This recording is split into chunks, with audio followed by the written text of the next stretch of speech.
We're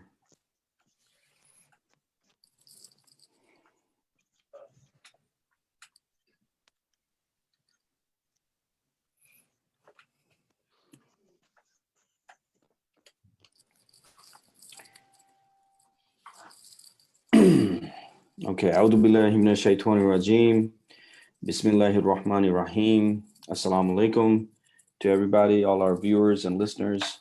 We would like to welcome you to episode 7 of Look for Us in the Storm, the Successors of Malcolm X webinar. Today we have a very important conversation. My co-host here is my brother Hannibal Abdul Shakur, and our guest today is Abdul Rahman Shakur.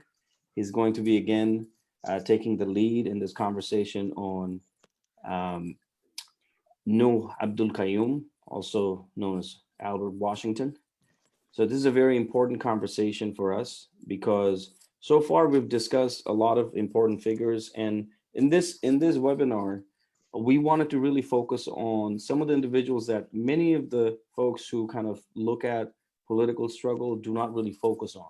So we wanna highlight some of those figures as well because we want to learn from different areas of struggle. So there are different types of leadership, different types of successors, and we have a lot to learn. In our last conversation, we were having discussions on Sophia Bukhari. It came up that it's really important to focus on North Washington. So, inshallah, so we're going to have that conversation. I'm going to ask Abdul Rahman. I'll start with the first question. So, just if you could just give us a background on Nuh Abdul Qayyum and sort of his how did he get initiated into the Panthers and sort of a quick um, background information for those of us who don't know enough about him.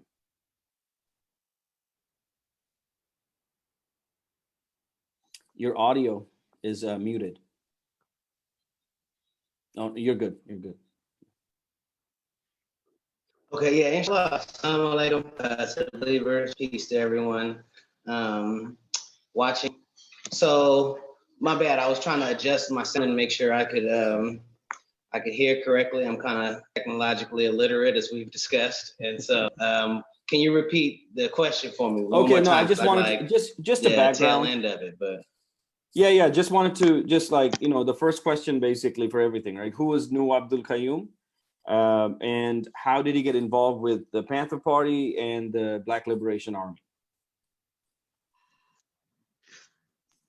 for sure. So, Nuh Abdul was born in Albert, Washington, and he was raised in New York. He was born in 1941. So he was raised as what he describes in his as a loving, caring family who instilled morals in him.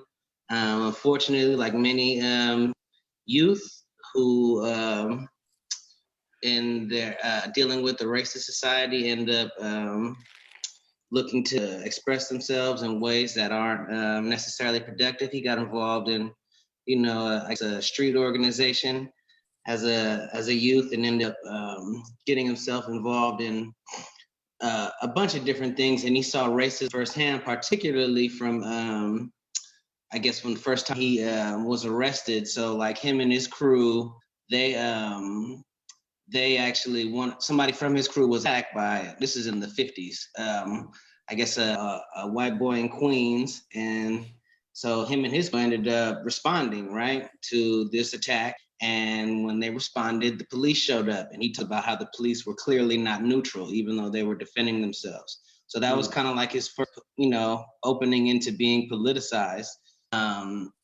He also, growing up, talks about in his book, had experience like looking up to El Hajj Malik Shabazz. May Allah be pleased with him. The whole purpose of this series. So he talks about being locked up after this incident, right?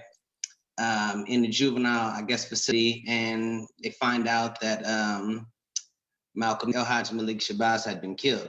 So he, only from what I understand, escaped the jail after hearing this to go trying to find out what happened to El Hajj Malik Shabazz. So, and then as he started to grow older, I guess he started to lean more towards self-defense within the community, and eventually became a member of the Black Panther Party. And then during the split, was forced into the underground. So he kind of, like, from the way he describes his upbringing, had like a very clear progression into like his politics. So he, from what he saw in his environment, as well as like you know, his upbringing from his family, from, you know, his mother and his father, who, you know, he says many times instilled morals in him. And he talks about that, how that was a major part of his work within the party, of doing political education internally as well as externally, and trying to get people to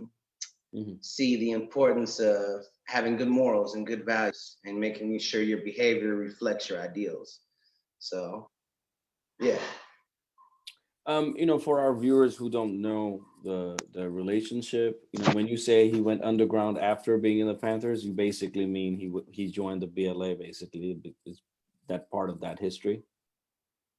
Just to make sure for our well, viewers. I mean, yes, but what it depends on, like, class, because, you know, there's always some people who either weren't associated with Black Panther Party, or who weren't necessarily considered in good standing, not necessarily consider like the Black Panther Party as like a direct offshoot, even though it's within the rules of the Black Panther Party. And some people consider it like directly connected. But yes, he essentially started, went completely underground during the split of the Black Panther Party. Okay. And was active primarily in BLA activity. So I'm not exactly sure if like he stopped all Panther activity at that point, or what point exactly he started to get active in the underground. But for sure, after the split, priority became clearly to support the guerrillas and, you know, guerrilla activity. So. So I want to ask you a question. Can you tell us a little bit about the New York Three, and what does Code New Kill mean? Yeah, so the New York Three, can y'all hear me, by the way? Yes. Just because I want to make sure like my iPad is not like messing up. Yeah, earlier it was. Okay. There was a couple of skips, 3, but right now it's pretty good. Specifically, I can't even hear you. Let me check this. He was just saying that earlier it was a little bit skipping earlier, but we could hear you later. So now we're good. Yeah, I'm having like technical difficulties. I can't even hear y'all. Just go ahead. Just keep going. We can hear you.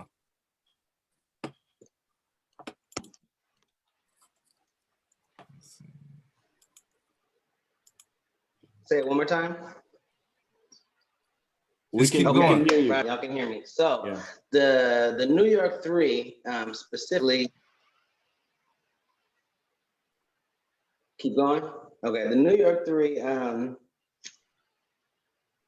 was it was Nuh Abdul, Qayyum, Jalil Mutakin, who was actually still a political prisoner, and Herman Bell, who was actually released or paroled not too long ago. And so that specifically refers to the thing, or what they say of Officer Joseph Pigianetti, I believe that's how you say his name, and Waverly Jones.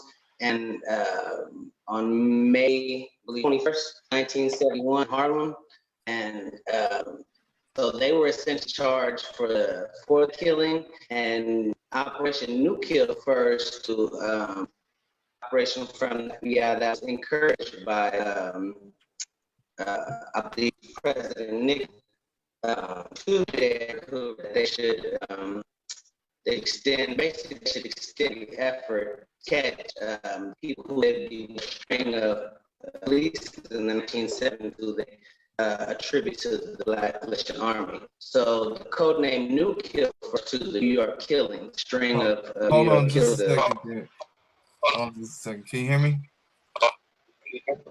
I can hear you now, yeah.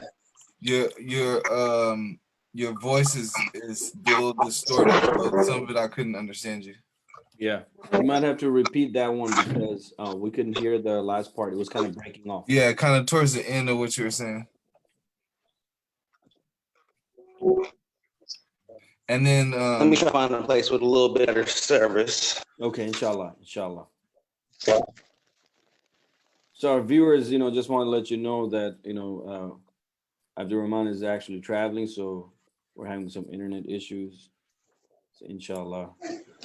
yeah, we kind of twisted his arm and made him kind of made him agree to come on here and talk, even though he was traveling. And Inshallah. we appreciate really appreciate it. Really appreciate it. I mean, Hannibal, Can y'all hear me now? Yes. Yeah, We can hear you.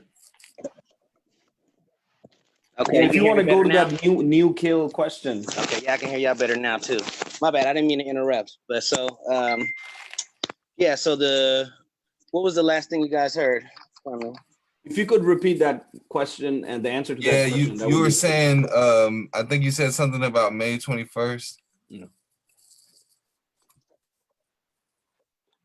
The question so about May new 21st, Waverly Jones. So the New York Three, of course, were Jalil Muttaqin, Nuh Abdul, Qayyum, and Herman Bell. And it was in reference to the killing of police officers Waverly Jones and Joseph Piaggianetti in Harlem. And so this kill, I guess, and as well as a string of responses from the Black underground to the police terrorism and responding to police terrorism with armed self-defense and offensive measures. Because of this, I believe it was Nixon. Was it Nixon? The president at the time. I'm not sure. Don't quote me on that. But he encouraged J. Hoover to basically extend every measure to catch that they deemed responsible for these killings. And so Operation New Kill, in reference to the New York killings or the police officer reference. And they basically, it's like, it was a generalization. It was a green light for these law enforcement agencies to target anyone they believe could potentially be blamed for responses. The New York Three in particular were blamed for these things. So what was the criteria that they used to say, who could be a potential, someone who they could, like, what criteria did they use to target people for that? How would they know, who how would they decide who's responsible? Well, they don't let people under targets for new Rahman, you're breaking off a little bit again.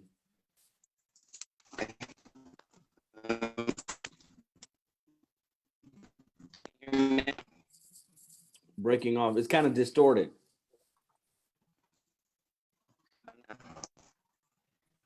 It's a little distorted, brother. Let's see.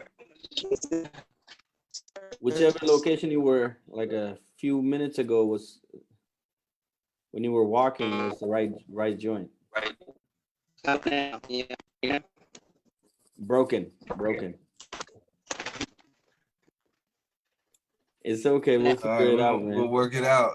It'll Even give if we us get time to let 45 minutes people of this. let people show up in the watch, exactly in the live and stuff.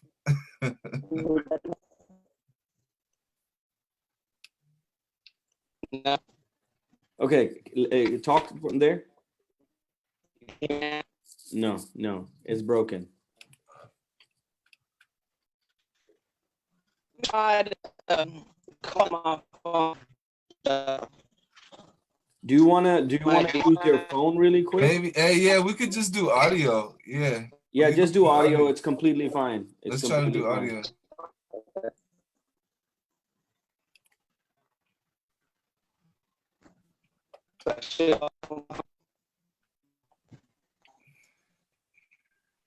having some technical difficulties, but inshallah, we'll get on.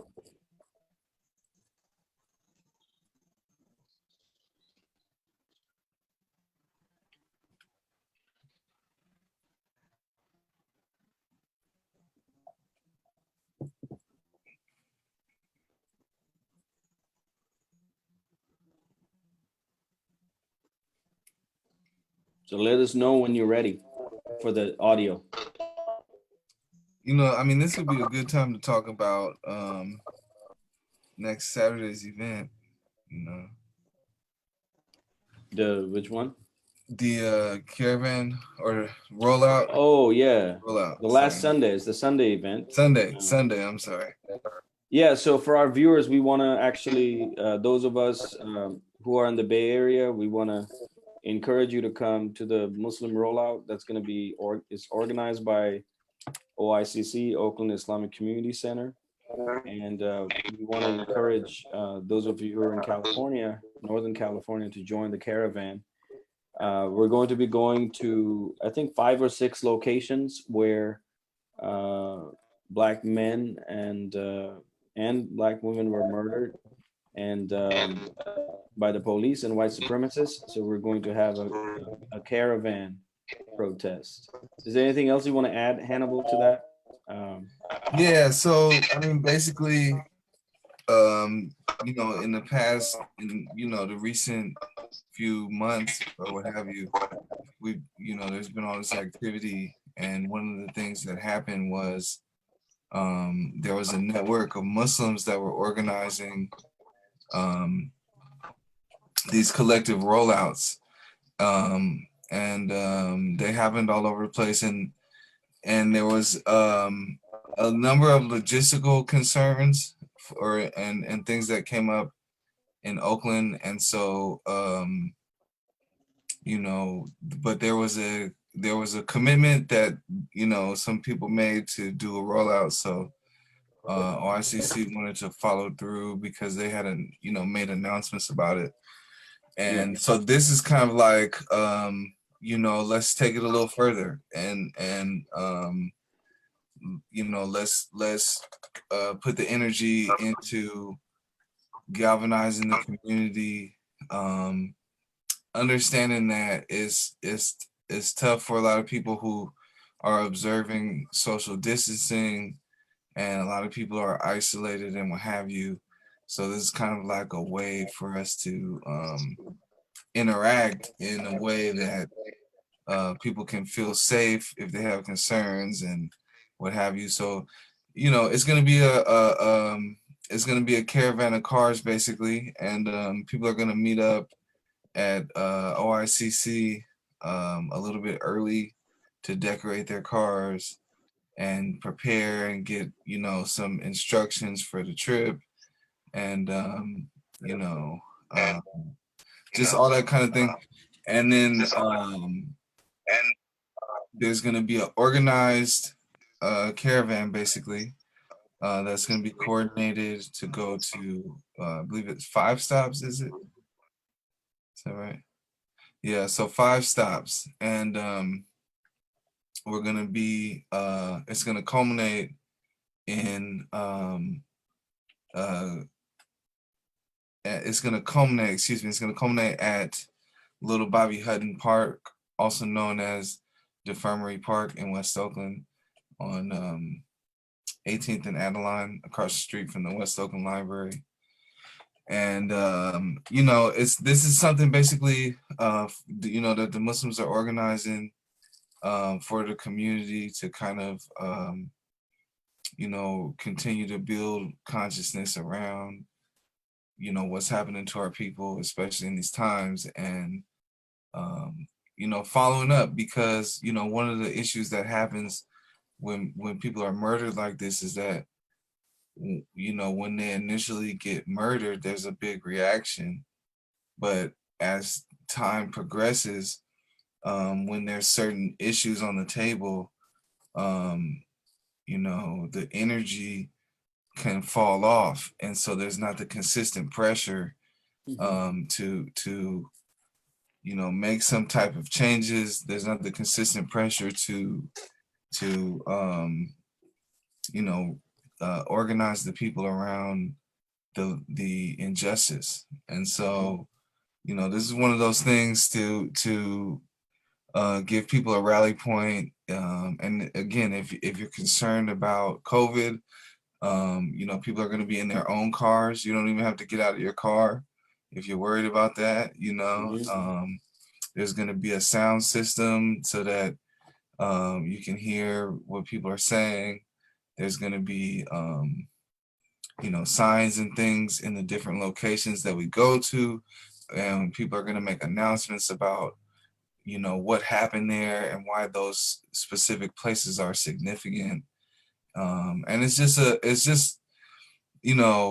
I personally feel it's at least the least we can do, with everything that's going on, is to have something for the community to rally around, because it's like everything's shut down, and it's hard for people, and we still want to be responsible to people's concerns and fears about COVID. So you don't have to worry about that. We're not going to be irresponsible. So come out if you're available. If you have a car, drive. There is going to be a rally, observing social distancing at Defirmary Park, Little Bobby Hutton Park, 19th, 18th, and Adeline, West Oakland, which is a pretty big park. So, there's plenty of space to observe distancing if you're concerned about it. Inshallah. And all the locations are in West and East Oakland. So it's going to start at OICC, as Hannibal said. So we're trying to make sure it's all one caravan. Inshallah. So I think we have Abdul Rahman back, so we can have that conversation. I'm going to see Abdul Rahman, if you don't mind unmuting you. Are you able to hear me? Yep. Okay, great. So let's go to that question. Inshallah. Clear. Inshallah. This is all good. Right, so what was the it was in reference to New York 3 and Operation Nuh Kill, right? That's right. That's right. Yeah. So the New York 3 was Nuh Abdul, Qayyum, Jalil Mutakin, who was actually still a political prisoner, and Herman Bell, who was actually recently paroled, and it's in reference to the killing of Waverly Jones and Joseph Giannetti, who were New York police officers who were killed in response to police terrorism in the New York area in Harlem. And so Operation Nuh Kill that happened May 21st, I believe, 1971. And so with that, as well as a string of responses to police terrorism by the Black Liberation Army or Black militants, Nixon encouraged J. Edgar Hoover to pull no punches in, stopping or destroying the Black Liberation Movement. And so Operation Nuh Kill is reference to the New York killings of New York the killings of New York police officers. So the activity of the BLA essentially was becoming so heightened that President Nixon basically instructed J. Edgar Hoover to get on the job. And so that's what Operation Nuh Kill was. It was to basically set a large dragnet and base of suspicion for anyone who could even relatively be ideologically close to the Black Liberation Army or the Black Panther Party as suspects of being involved in these string of police killings. So the New York 3 in particular were kind of like the example that they set with this operation to try to discourage that kind of activity.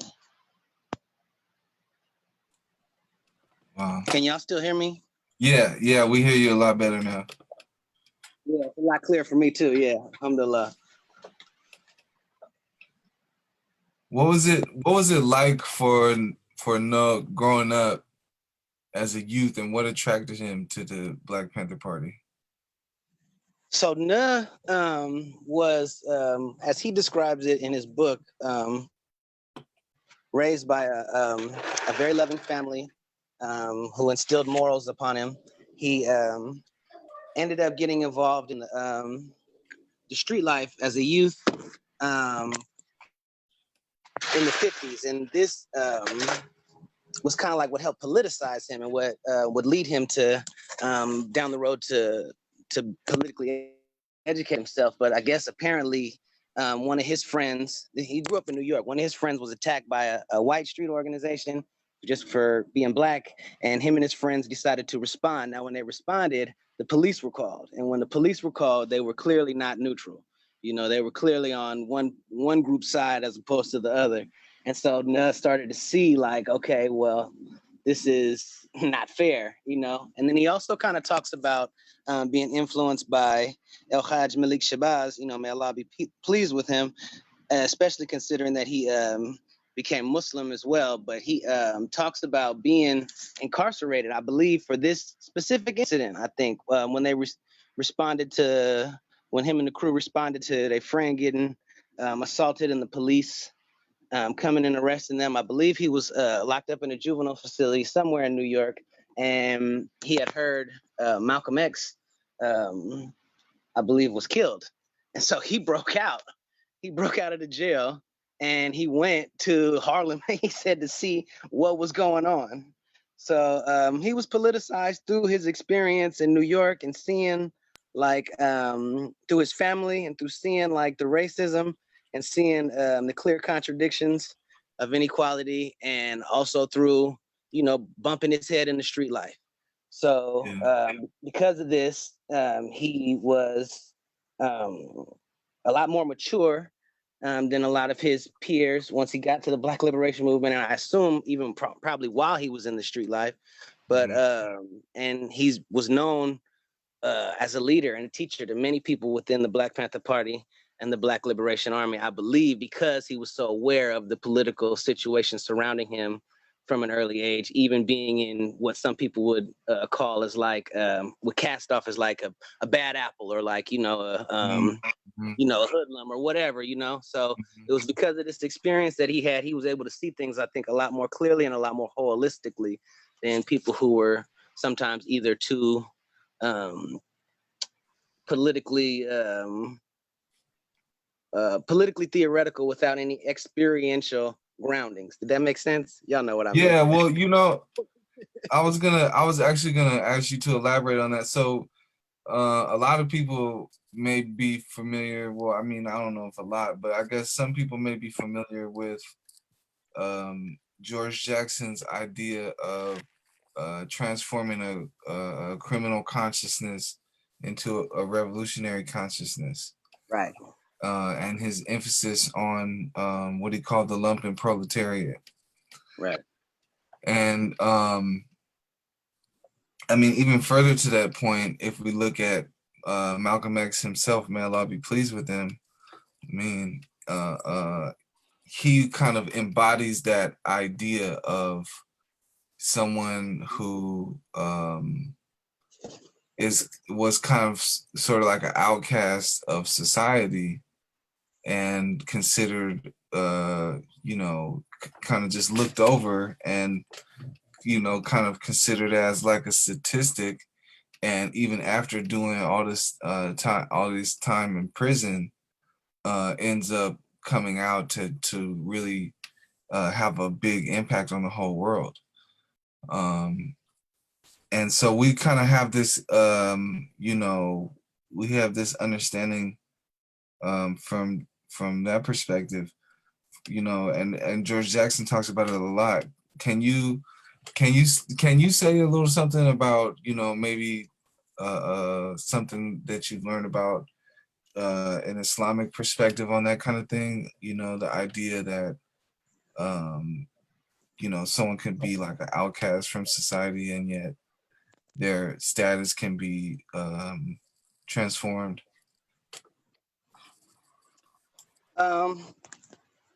Yeah, well, inshallah, I feel like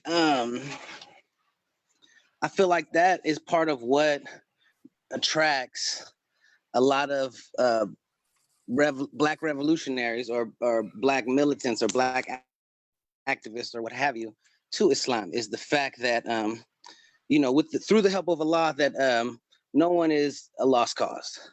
Inshallah, through the will of Allah, no one is beyond redemption.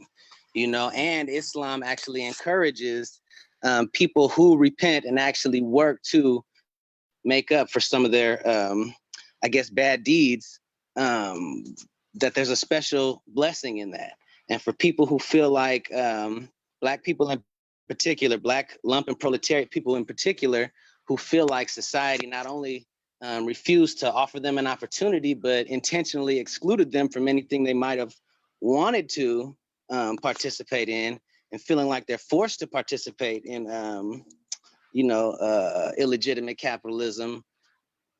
Some people would label that as like someone who's not worthy of revolutionary struggle. But in Islam, sometimes it says it. We're taught that those who are the best in the dunya or in Jahiliyyah society, will be the best in Islam, and they'll bring their level of intensity towards their belief in Jahiliyyah. You got cut off, brother. Abdul Rahman, we can't hear you, my brother. I'll comment on it myself while we get him. Revert and those who. Okay, there he goes. We lost you for like 20 seconds. Okay, can you hear me now? Yeah.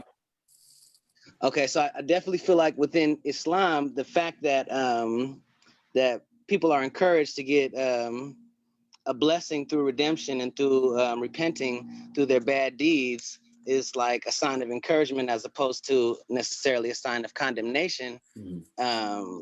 Leads a lot of Black militants or Black leftists to Islam, So I feel like Islamically, there's a lot more leeway for you to be able to, it doesn't matter what you've done in Jahiliyyah. You definitely can find the highest place in paradise, regardless of how low of some of your deeds have been here on earth. And I think that is a large reason why a lot of people are attracted to Islam within the Black community, particularly within the Black lumpen proletariat class. And George Jackson talking about that probably is very relevant to our conversation around Nuh in particular, because he was actually arrested the day of George Jackson's funeral.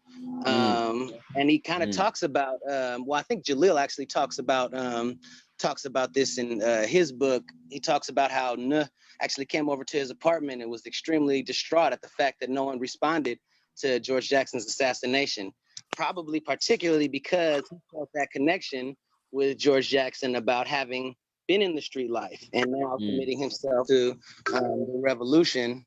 I'm sure that hit him especially hard, as well being a Muslim, knowing that, he participated in some of the things George Jackson articulated for a lot of people to understand.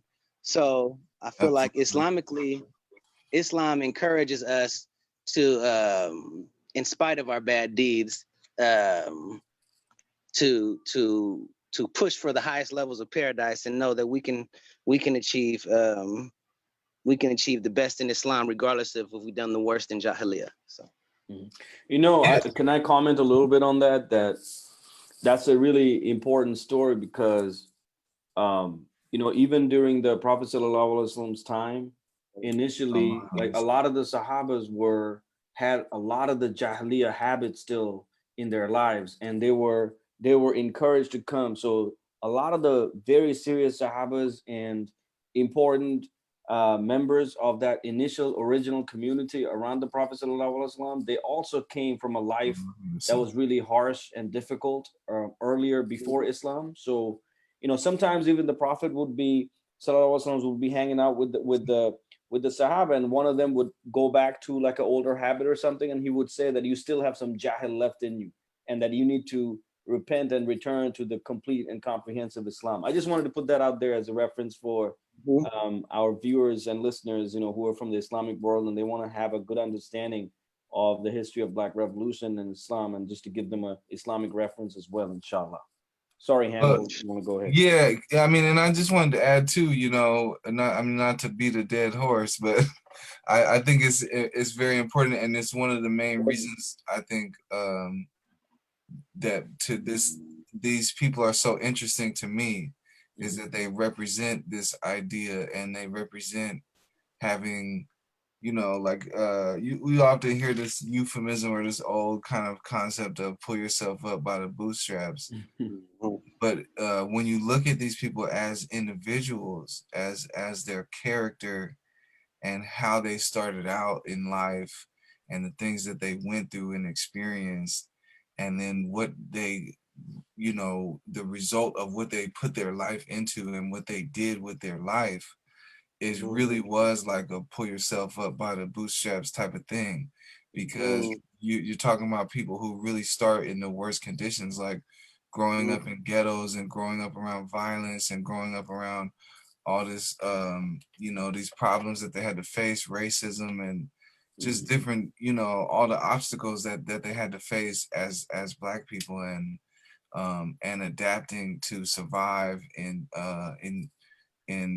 street circumstances, etc., but not getting stuck in that, and not only not getting stuck in that, but advancing and evolving and growing above and beyond it, into something much deeper, unto the point where their light starts to hit others, where they start to shine and influence others, and they start to actually have an impact on people who were considered to be of higher status than them, as, you know, people from the ghetto, or you know, however you want to look at them, peasants or poor people, or, you know, whatever, however you want to consider their status. And we see this all through history, and we see this all through the world, in every culture, really. Those righteous people who come out of difficult circumstances, you know. Yeah, absolutely. Yeah.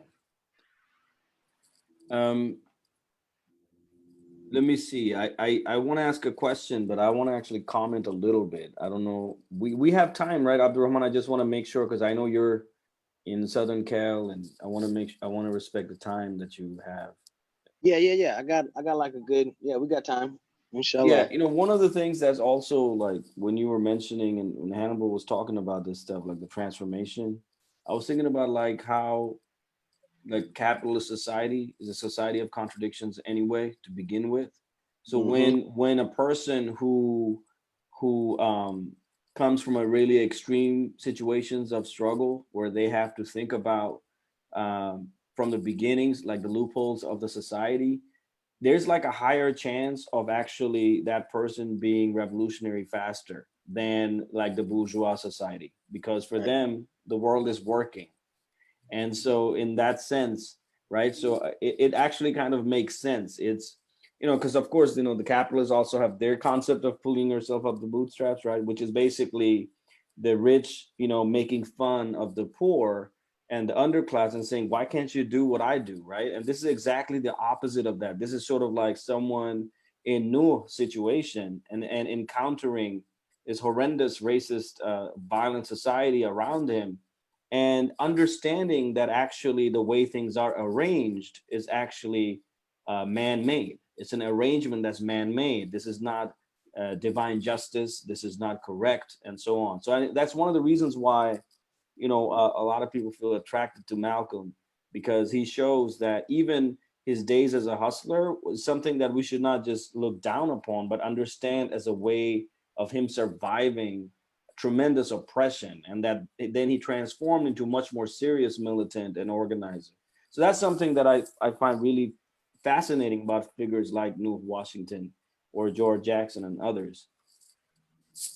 But I have a question for you, which is about his name. You know, Albert Washington to Nuh Abdul Qayyum. If you could talk to us a little bit about that, that would be really helpful. Particularly our Muslim listeners, you know, they might want to understand this transformation. For sure, yeah. So let me pull up, because he kind of talks about it. Yeah, of course. In his book. I know that he's a little older than a lot of his peers. So around the time that he met up and linked up with Jalil, he was already like 27 years old, which isn't really that old. But when you consider like the majority of the membership of the Black Panther Party that was swelling the ranks at this time, it was like people between the age of like 18 and like 23 or so, as a large majority, not all, of course, they had the elders and stuff like that. But so let me try to pull it up. So he was a little mature already coming in. Yeah, he was already a little older, and so he had gray hair already.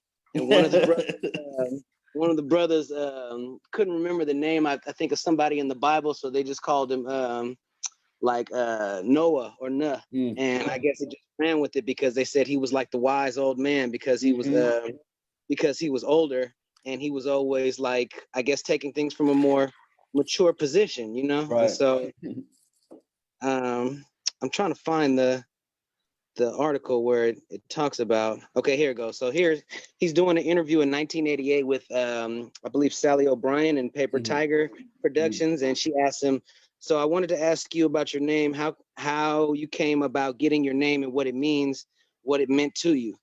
And he says, well, let me see. Noah in Hebrew is relief, and Noah was also a prophet. As a Muslim, my name is Nuh Abdul Qayyum, which means Nuh, the servant of the subsisting, which means I only serve the all in all, or I am the slave of the creator of the universe. Nuh was given to me in California because I started to turn gray, prematurely gray. So one of the comrades, he looked at me and said, this guy looks like that guy in the Bible. So he couldn't think of Methuselah, so he just came out with Nuh. So one day they had a staff meeting, and I came back and I was told that the staff had officially designated my name as Nuh. So as for Qayyum, that was the attribute that I took as a Muslim, and my name has other attributes also, but those are for different things. When someone asks me my name, I always say Nuh, because to me that is my name, and it was associated with the good time and good people. People are always asking me when you're going to build the ark.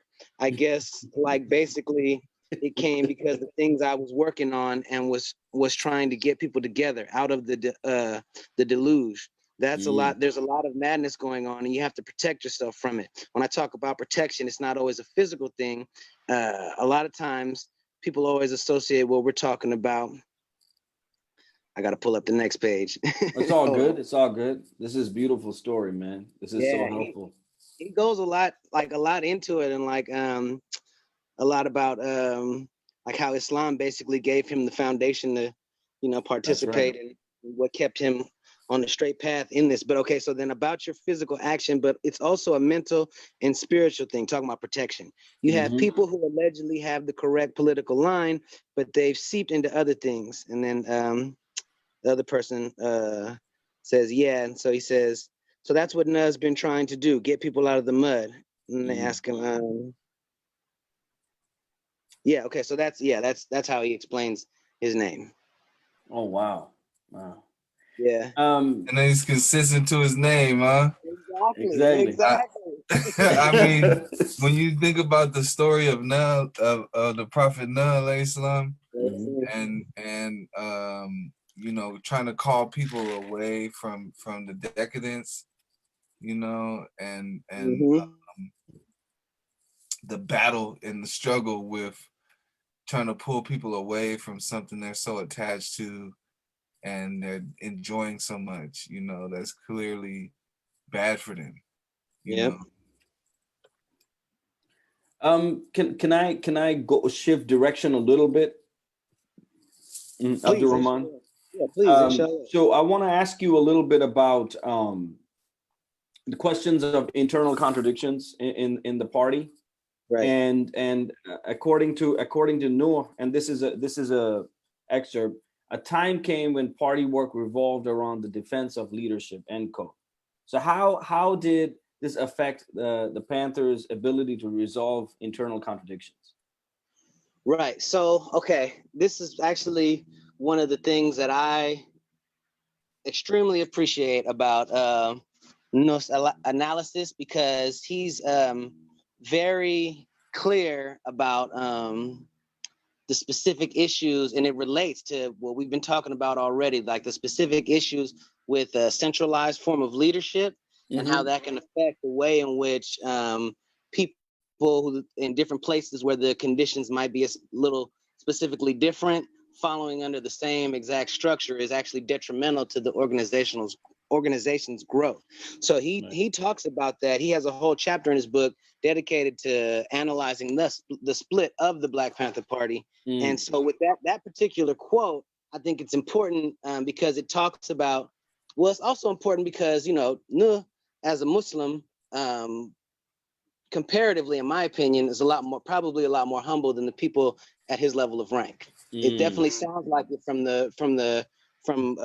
his writings and from the way people describe him as extremely humble, right? And so, and I say this with a deep reverence for the Black Panther Party as someone who came into knowledge of self, being a student, under learning about the history of the Black Panther Party.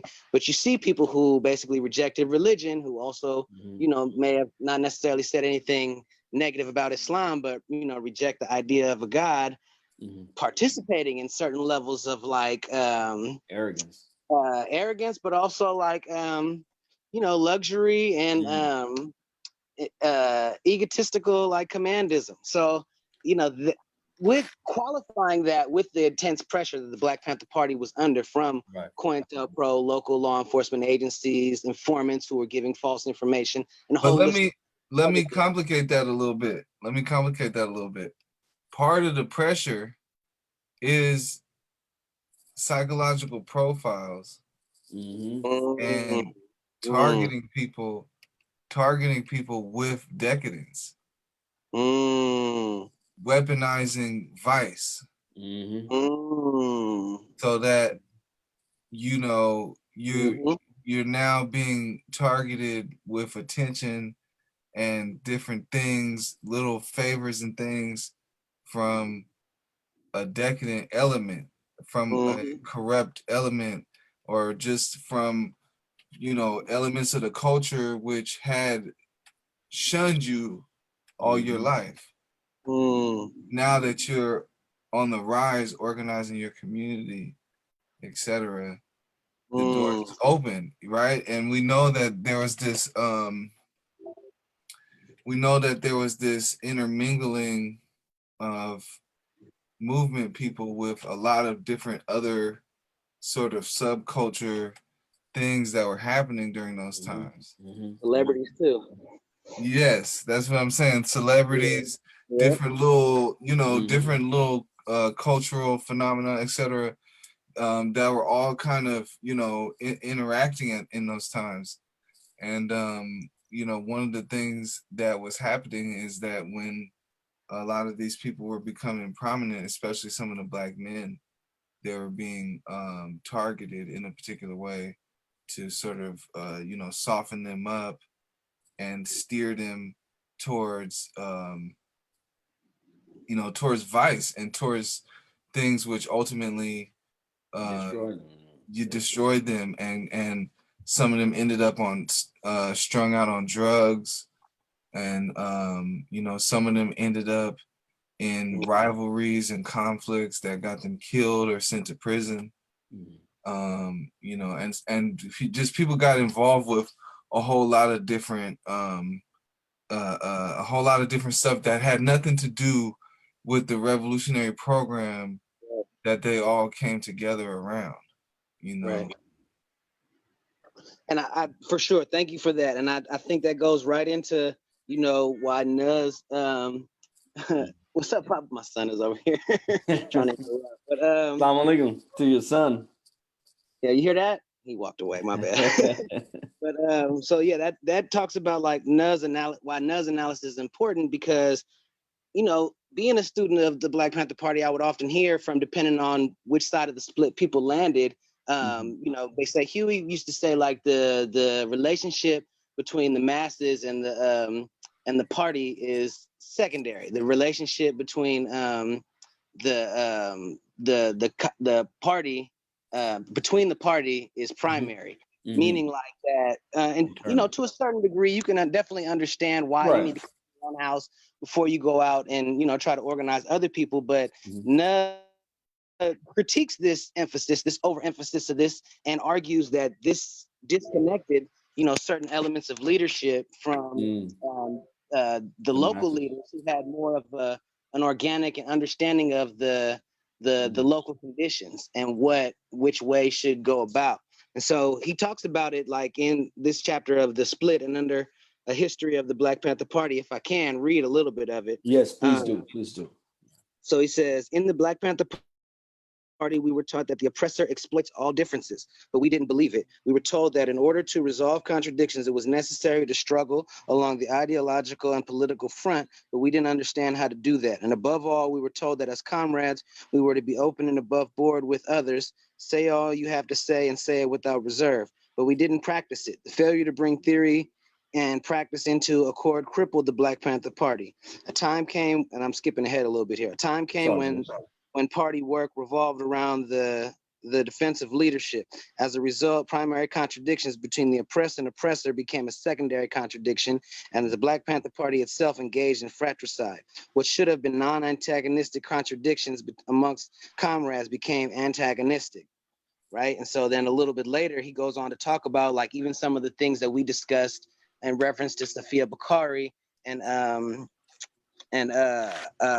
Russell Maroon Schultz in referencing Robert Webb. So he says, there were signs that something was amiss when the Panther 21 and the New York Panthers indicted on conspiracy charges and later acquitted after many of them had spent over 2 years in prison. And Geronimo G. Jaga Pratt, Panther Deputy Minister of Defense, was expelled from the party. The 21 were on trial in New York and Geronimo was underground at the time. This action intensified the pressure on these comrades and denied them support. Comrades like Zaid Malik Shakur, who was in charge of East Coast communications, were placed in the People's Jail for speaking out about the expulsions. Deputy Field Marshal Robert Webb came from New York and took Zaid out of the quote unquote prison. So this kind of like, remember how we talked about like how he was killed and like how we gave like generalizations about the tensions because he spoke out, but he's giving concrete of what he actually said. No, you have no right to do this. Y'all are out of pocket, leadership or not. He's coming with me. This is not right. And so this kind of gives more of an intense, more details about some of the tensions and like what led to like the violence within the split. Like some people, because of the not dealing with these internal contradictions, it became violent amongst people who disagreed. So, yeah, I think it's very important to take note of that.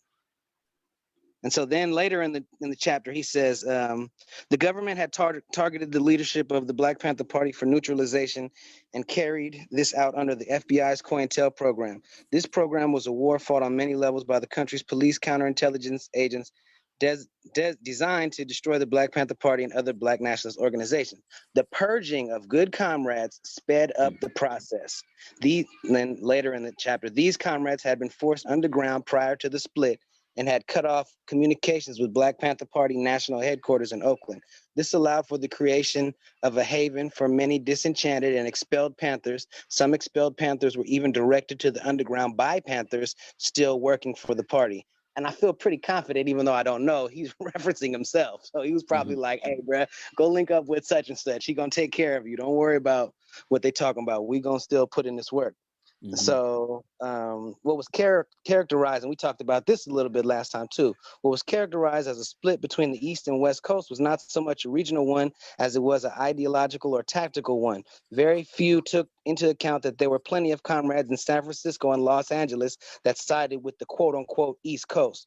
Furthermore, the dismantling by the national leadership of local cadres and cutbacks on political education classes left many comrades unable to correctly analyze the situation. Others followed personalities and therefore saw the contradictions in their own terms.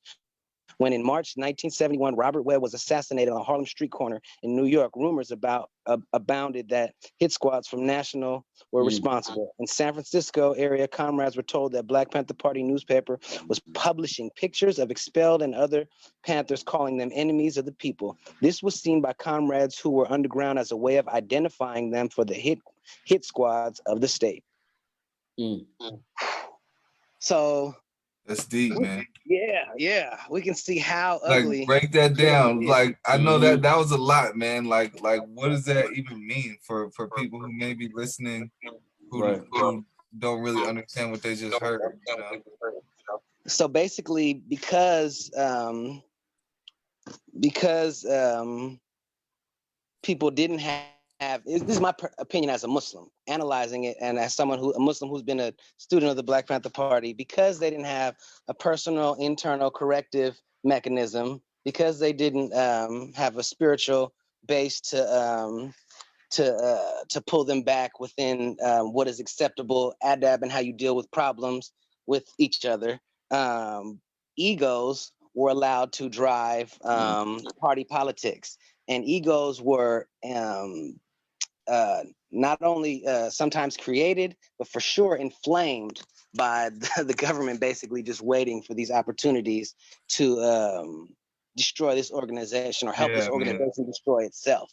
You feel me? So because they Trying didn't to create the opportunities.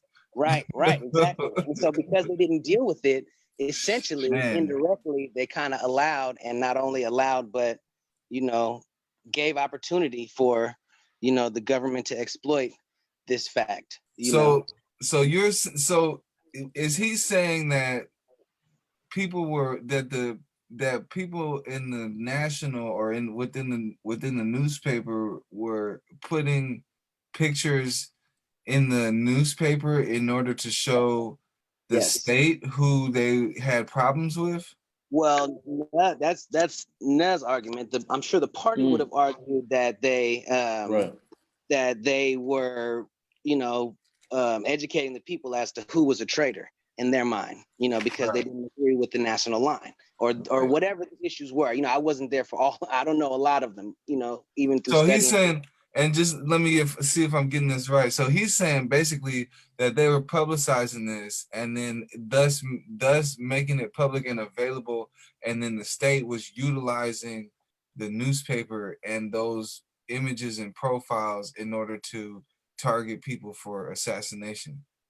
Yes, and I'm not sure if he's arguing that this was intentional by somebody within the party, or if this is just the result of what happened because they did that. So because the state used that information for sure. Right, and I mean the part that's interesting to me is not that not trying to, I don't take it as necessarily that they were trying to, that people within the Panthers were trying to set up these people, but the part that's interesting to me is that they had this, that the state had this criterion of a system of picking which one in the group or now out of the group, but it had a system of picking who to target and divide away from this broader movement, And I feel like they definitely took advantage of that and fueled the flames of like tribalism. So and with like the and this is important as well too when you think about like what a lot of people have referred to like street organizations like the Bloods and Crips as the bastard offspring of the Black Panther Party and the political black political parties of the 60s and 70s. This here is giving us the historical background as to what allowed for these entities, talking about like street organizations, to exist and flourish because of what happened right here internally within the organization.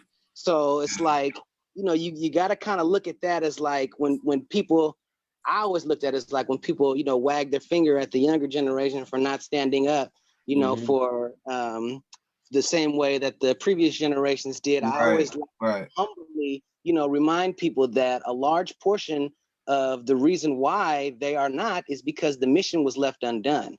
And so because the mission was left undone, it was also derailed and turned into a different direction. So the fact that they're in this situation is largely due to the fact that the government was able to use our weaknesses against us. And you know what? Again, for the viewers, like, let's put this in context, right? you're talking about a situation where Black people of any kind of prominent influence in the community are being forced into conflicts with each other Right. by the state. Right. This is COINTELPRO. They're Yep. finding any little details in the whole structure of the organization, any little details that they can use to pit people against each other. Excuse me. And then once they pit them against each other, and it's public knowledge that this person is on the out, then they go in and kill the person who's now on the out. Yep. You know, and then from there, it just escalates. So if you're coming up in that time, common sense will tell you either you can't really speak out and criticize anything, or you're gonna have to get with a crew of people that can enforce your safety. Yep. Yep. And you're gonna have to move according to those rules, because an argument, maybe a slight political difference ends up getting multiple people killed because it's being encouraged, it's being driven, it's being forced and contrived and fed and paid for, you know? Right. I mean, that's part of the reason why it's so difficult to even leave gang culture, right? Because you basically break the code kind of and become a target in many ways. And so sometimes there's this, exactly. And that's how I look at it. Like, it's like, you know, how he mentioned those organizations, and you can see, you know, it's not a big step from one to the other. You know, it's not a big step from one to the other, where it's like, okay, well, you have to get with some people that can protect you. And then who has control and influence over that? And you know, those personalities are going to come to the top and kind of enshrine themselves into the customs of that organization, you know. Or maybe they don't, maybe they do, but I'm, you know, and I'm not an expert on that, so I can't speak as an expert, but one can imagine, one can easily see the link between how you know, you have an element, right? You have the Black Power movement, which is specifically focusing on the ghetto, focusing on the inner city, the projects, etc., organizing people in ghettos and teaching them how to organize themselves into powerful units, you know? And then the leadership of that whole phenomenon is being pitted against each other. So now you have all these ghettos that are used to being organized. They're used to being, you know, regimented into an effective unit, you know, and then they're all being pitted against each other. And then money is being put into that. And then drugs are being dumped into the community. Like, you know, loads and loads of drugs are being dumped into the community simultaneously. You know, certain programs are being set up, you know, in order to, how can you say, in order to collapse the wealth of Black people. So either to take people's property or to strategically devalue their property. And all of these things combining to create this environment where all of a sudden your whole neighborhood is poor over the period of 15 to 20 years. And there's no more resources, and there's a whole lot of drugs. And all the leadership and all the influential people hate each other, and they're fighting and killing each other.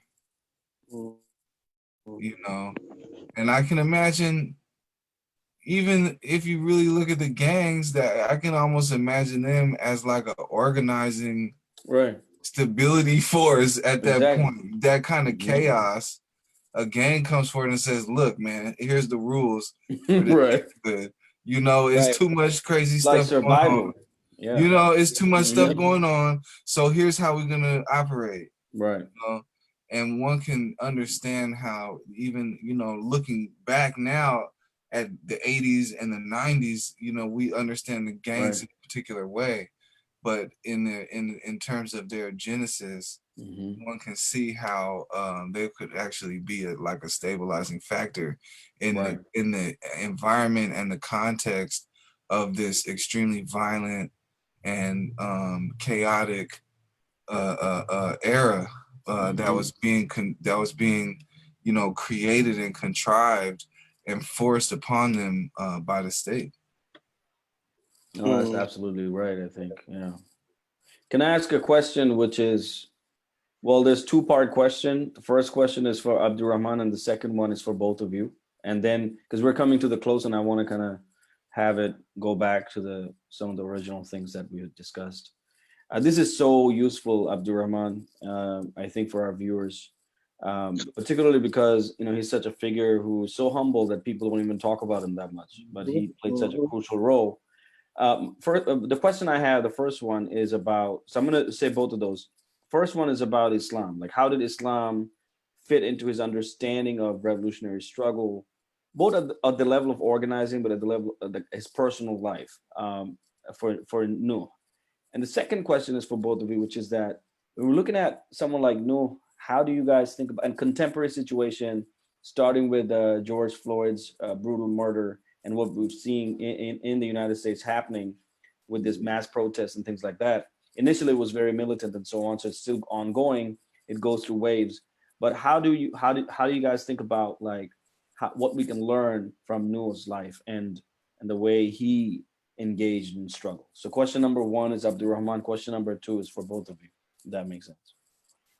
Okay, let me pull up because he speaks specifically to like what you're asking about in regards to Islam, like for him as organizationally wise, but also like personally, in his personal life. So there's a part in I believe this is his last interview. This was in March, I think 2000, and this interview was actually with Sally O'Brien. The interview I was referencing earlier was, I don't remember who the person was, and so she asked him during the course of this interview, how does Islam correlate with revolutionary teachings and thought? And this response is, well, Islam is my spiritual base. One of the things when I used to be a spiritual leader in a community, I always told people that they had to contemplate their death. As Muslims, we believe that if we do the right thing, we go to paradise. So it kind of modifies our behavior through life. You stop to think, you say, well, I don't want to mistreat nobody because according to the traditions of the Prophet sallallahu alaihi wasallam, peace be upon him and his family, you have to get their forgiveness before they or you die, because on the day when deeds are weighed, they can take from your deeds if you mistreat them. So Islam kind of broadened the revolutionary principles that I had. In fact, like the brother that gave me shahada, and she's like, you need to explain that. And he says, okay, well, shahada is declaration of faith. When you say there is no God but God, that Muhammad is his messenger, and I bear witness that there's no God but God, and that Muhammad is his messenger, or I also bear witness that Muhammad is his messenger. So there's a two-part thing. I mean, you got to believe in God or Allah, and you have to believe that Muhammad was his messenger. That means you have an obligation to follow his example of what we call his sunnah. He had ways of dealing with people that was fair and just. Islam is not incompatible with revolutionary ideology. The Quran consistently talks about taking care of the wayfarer and the needy, the orphan. It's very social oriented. And they said, so you would say more so than other religions like Christianity or Judaism or some of the other Christian and Judeo-Christian kind of religions? I mean, what would be the difference with Marxism and revolution and an opiate of the people? How does Islam differ from that? So he says, well, for one, Islam wants you to take a scientific approach to religion. So Allah says,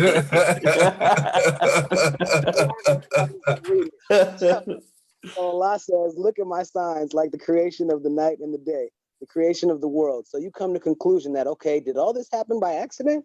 You know, the emphasis mine, clearly. But what are the odds of this happening like this? We have different species here on this planet. We have different kinds of people outwardly, but inwardly, their genetic makeup and everything, their structure is essentially the same. You have different types of animals that all belong to the same family. You have fish, So the one thing, pulling up the next page, you see here is order and design. And order to design implies intelligence. This didn't happen by something throwing up a handful of marbles and saying they all landed in the right hole. I mean, you could believe that, but no. So Allah tells us to look at his sign. She says, I imagine it's been one of the most sustaining elements all of this past 29 years. And what would you say has been some of the other things that has sustained you throughout this time?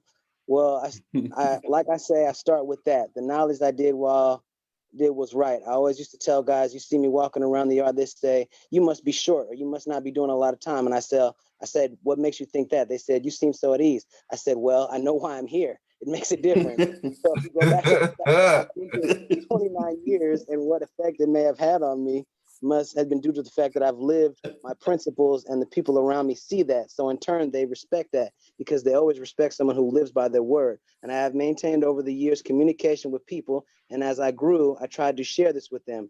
I remember once a lawyer friend of mine asked me, did I know this guy? I said, I don't know him. I can't remember his name. She said, well, he came in, he needed some legal help and he came into the office. He said he had been in prison a while and he was there. He met a guy that told him to quit hanging out with the knuckleheads and get an education, this and that. So she said that he looked she said that he had this board over his desk with pictures and political prisoners. And he saw me and said, that's the guy right there. He had been out of prison about 7 or 8 years. So even though I couldn't remember him, I remember telling brothers those things because I try to tell them to stay out of here. And if they're Muslim, they shouldn't come back except doing things that in the way of God. And if they're not Muslim, they should have a strong ideological base and belief that if you come back, it got to be for a good reason. Straight Islamic metaphysics right there. Right.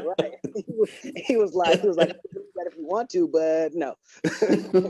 You know, and this, I appreciate this too, you know, because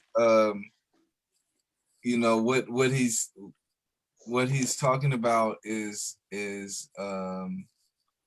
something that we're all kind of dealing with, right? It's like, you know, wherever we came from, and when I say we all, I mean like those, you know, those of us involved with milestones and other people involved in movement, other Muslims that are you know, involved in organizing themselves and their communities, etc. We're all sort of you know, looking for the best ways to modify ourselves.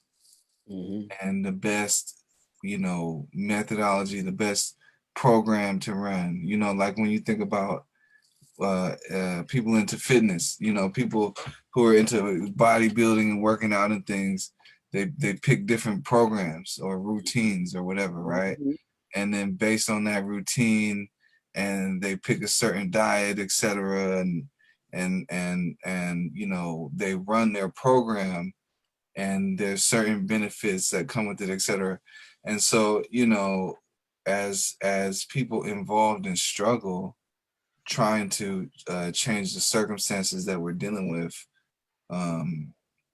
you know, Islam offers us a really beautiful model for a program to run for ourselves personally, to modify ourselves personally, and for whatever shortcomings that we're struggling with, as we all are, there's already something perfectly designed for that within the program, you know.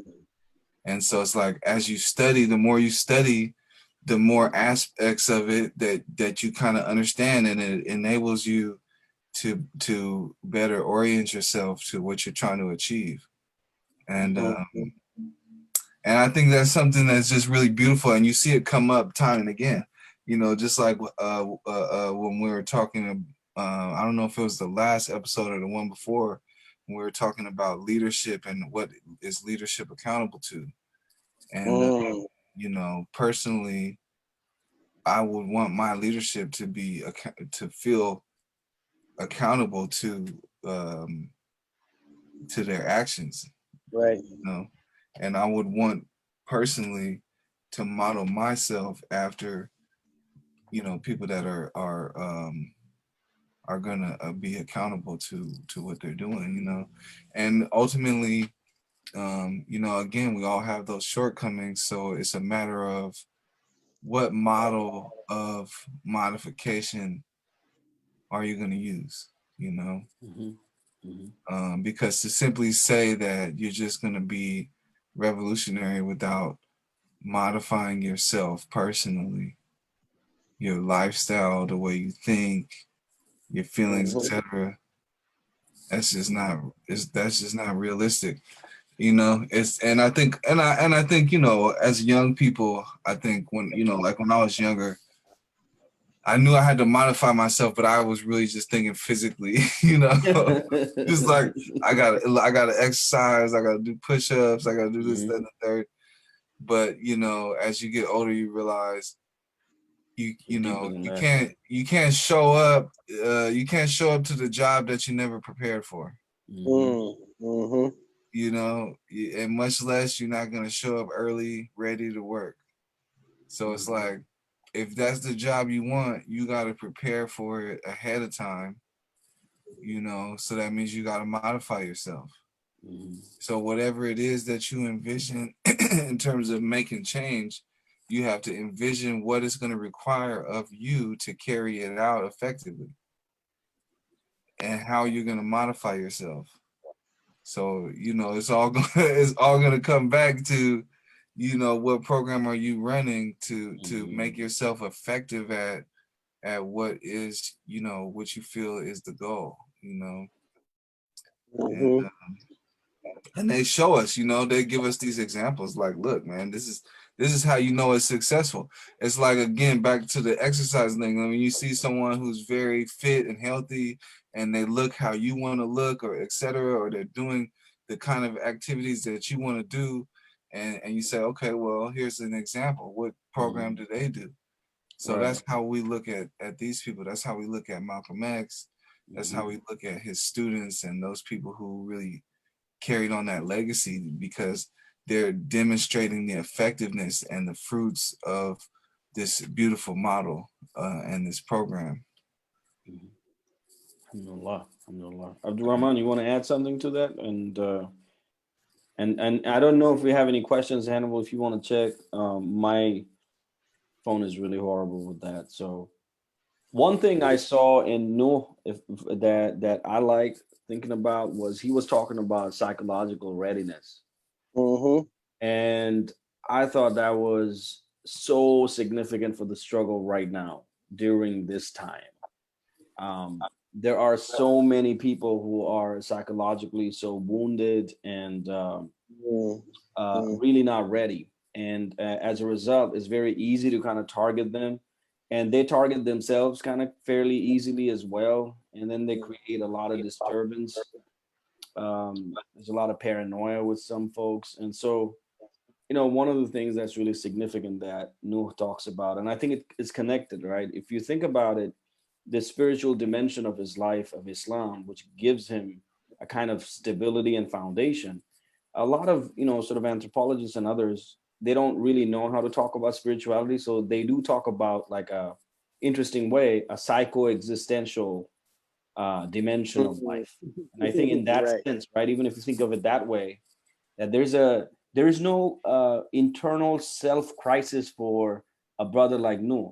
For him, there's a psycho-existential calmness, a composure, where he is able to navigate for a much longer period. He's able to kind of pause history and kind of see what he needs to be doing and engage at that level. So there's not this constant reactionary kind of personality type, you know. And this is something that's part of actually Islamist training. If you look at 20th century Islamist thought, there's this Lebanese brother who wrote a text where he's talking about creating an Islamic personality, an Islamic mind, and an Islamic spirit. And those things are connected to each other. And that's actually kind of psychological in a way. And requires tremendous training at the level of emotional wellness and psychological wellness. So, you know, part of doing the more and more kind of militant work requires that sort of training. So, because you're going to be faced with that, whether it's going to come even from immediate family, friends, extended family, whoever they be, or other people in the struggle, they're going to create a lot of obstacles potentially, because most people want to go with how things are, and that's a non-revolutionary. Not, I'm not putting anything down, right? It's like basic life. You want to live, and when they see someone who's trying to do other things, you will most likely going to get questioned, and it's going to create a degree of disorientation for most people. So I think that's something for me. When I read Nuh, I find him to be that guy, right? We were laughing earlier, but it's like so much wisdom just in his personality and his approach. There's this rich texture in the way he even speaks and thinks. Now, if you look at how he speaks, it's very slow, kind of easily answering questions. There's no overwhelming kind of presence, but it's sort of very interesting way of looking at things. So that's my kind of take on what's useful for me from where I'm reading it. Abdurrahman, you got the last word, man. I don't think we have too many questions today, and we're gonna give you the opportunity I just wanted to kind of finish it off. Right on, right on. I just wanted to clarify what I had said earlier. I had spoken about when Nuh had how Malcolm had influenced Nuh, and I had mentioned when he was in the youth facility, but that was actually inaccurate. What happened was when he was in his 20s, I believe, in the hospital. Let me see. He actually talks about it. He was in the hospital while he was in prison as an adult, and he had heard like on the news that Malcolm had been killed, and he actually that's shortly after that he escaped, and he said he went to Harlem to investigate, to figure out what was going on. Most of the people were blaming the Nation of Islam, but at the time they had no clue about like COINTELPRO and the fact that Gene Roberts, who was I believe an FBI agent who was there, basically helped Malcolm get assassinated, or at least knew about it, then later became a member of the Black Panther Party, and it helped set up the New York 21 Panthers or whatever. So then with that, like in clarifying that in that article, that section of the book, he talks about like advice that he would give towards activists in regards to COINTELPRO, and he said, well, COINTELPRO is designed to target the unsophisticated. And at the time, we didn't know it, but we were extremely unsophisticated, and we were unprincipled in the way in which we resolved contradictions, even the dialogue we had. Like when people bring things up, this is why Islam is so important. It doesn't allow backbiting, and it doesn't allow you to even make accusations unless there's certain level of evidence publicly. Otherwise, that's a sin on you. And so that, like he talks about the fact that people would say, I heard such and such, and how he would make it a practice to shut that down. Like, who did you hear it from? And how do they know? What's their primary source? Why are you even bringing it up if you don't have A, B, and C? So how, because they didn't do that enough, COINTELPRO was able to take advantage of that, and basically, just like the Shaitan, use the weapons against us, our own weapons against us, the weapons we help him form, the weapons we give him, not in and of his own power, because if he were sophisticated, like Nuh is saying, they wouldn't have been able to do nothing, or at least they wouldn't have been able to dismantle it. So the organization might have survived. So I think it's important to remember that we be sophisticated, even in our critiques, and also be to try to be as Islamically sound with our adab, especially in dealing with issues. And I think Nuh is a real good example as to why, the things that he pointed out. So yeah, absolutely, man. Absolutely. Particularly disagreements. How do we deal with that? That's the biggest one, right? Inshallah. All right. So I think this is it for today. Our dear brother Abdurrahman Shakur actually is traveling, and he has somewhere to go. I would like to thank our viewers, and we apologize for the little bit of technical sound related problems, but we tried our best, inshallah. And sorry, one second.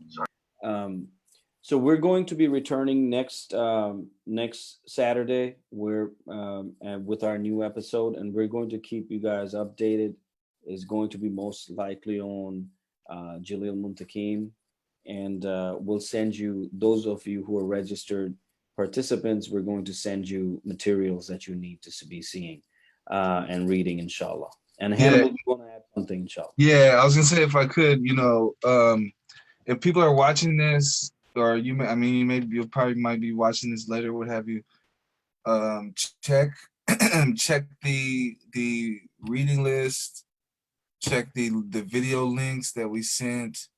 We're getting towards the end of the series, and one thing I would really love to see is for people to really engage the content, because what we're doing here in these videos is we're highlighting things that we feel will what we feel are really interesting, that maybe you're gonna see this stuff and you're gonna see, oh man, I really gotta check, I gotta look at that text, I gotta read that article, I gotta listen to that interview, I gotta pay a little closer attention, because there's so much there, it's so rich, and we want to keep the legacy vibrant. It's something that we want to continue to the next generations, and we want to infuse it with more life, and we want we want to build on it. So study the stuff and bring us questions. Question us on the content. Bring questions about other stuff that we've covered. Bring questions about something that's in the text that we didn't hit, because maybe one day other people will be watching this, or younger people will be watching this, and your curiosity may facilitate someone else to learn something important, to expand someone's perspective, and to bring us closer to success, inshallah. Inshallah. And another quick update is that we're still working on the fundraiser link. So we really want to encourage support in that regard. Wait, hold on. We got one question. Do we have time for one question? Yeah, let's have the question be asked for sure. Yeah. Okay. We have at least 5 minutes, inshallah. Okay. Abdurrahman, you got 5 minutes, right? 5 minutes, inshallah. Inshallah. So we got a question from, I'm waiting for the question is forthcoming from Emmanuel. I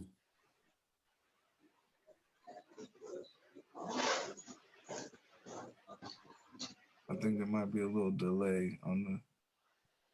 Well, so I want to quickly, once you have the question, just interrupt me. Sorry. So I just want to let all the viewers know that we want to thank you. There's been thousands of viewers actually from this time we started this till now. Just our last episode had 16,000 views. We haven't put too much money on advertising it too much, very little bit. And so we would like for you guys to actually manually share the videos with your friends and so on. So we have like more hits, and that's going to actually help to keep these kinds of webinars going. So that's just a reminder. You have a question, Hannibal? So I guess he said he's going to email it. And then I saw another question from Amatullah. Where can I find his book? So again, can we get the name of the book, and then where people can find it, or any like relevant info on Nuh and what we covered? Yeah, for sure. The book is called All Power to the People, and I got it from, it's called like Kerpleblebleb Left Wing Books website. Like, I don't know how to pronounce it, but they're pretty well known as far as like putting out a lot of like writings from different political prisoners or whatever. It's KERPL something. Once you type that in and type in like Left Wing Books, you'll find it. And a lot of the videos and stuff on I got from or we found it the Freedom Archives, Vimeo. Yeah, so Alhamdulillah. Okay. Inshallah. Shukran. Jazakallah khair. Jazakallah khair. Assalamu alaikum wa rahmatullahi wa barakatuh. Wa alaikum assalam. wa alaikum assalam wa rahmatullah.